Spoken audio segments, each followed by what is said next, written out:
Atin pong mga balita. Unahin natin ang magiging kalagayan ng panahon sa susunod na 24 oras.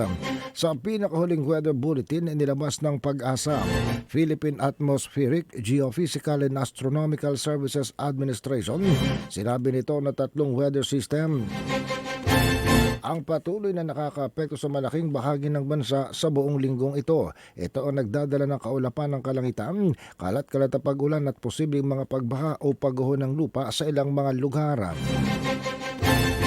Sinabi ng Pag-asa ng shear line ang nakakaapekto sa eastern section ng Central Luzon. Samantalang ang amihan o northeast monsoon ang patuloy namang dominant weather pattern sa northern Luzon at sa natitirang bahagi ng Central Luzon. Samantala, ang easterlies o mainit na hangin galing sa Pacific Ocean ang nakakaapekto naman sa natitirang rehiyon ng ating bansa. Ang lalawigan ng Aurora at Quezon, may kaulapan ng kalangitan at makulimlim ang panahon. May mga pag-ulan at isolated thunderstorms. May panganib ng pagbaha o pagguho ng lupa dahil inaasahan sa lugar ng Aurora at Quezon ang katamtaman hanggang sa minsan ay malakas na buhos ng ulan. Ang bahagi din ng Calabarzon region ay makararanas ng isolated rain showers o thunderstorms dahil pa rin sa shear line. Ang easterlies naman o hangin mula sa Pacific Ocean na may dala ding kaulapan sa kalangitan at mga pagulan ang nakakaapekto sa Visayas at Mindanao. Sa Bicol Region, Caraga, Davao Region, Northern Samar, Eastern Samar at Southern Leyte, inaasahan dito ang maulap na kalangitan at kalat-kalat na pag-ulan.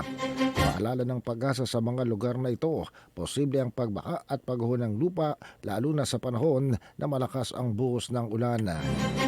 Sa Northern Luzon, amihan naman ang dominant weather system o ang northeast monsoon.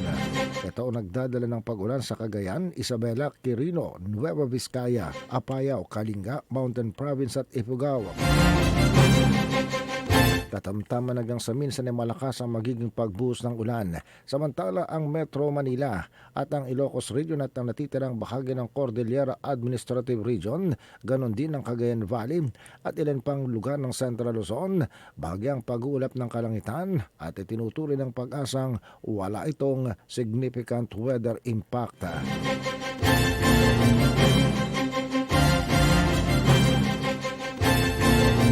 Samantala sa iba pa nating mga balita,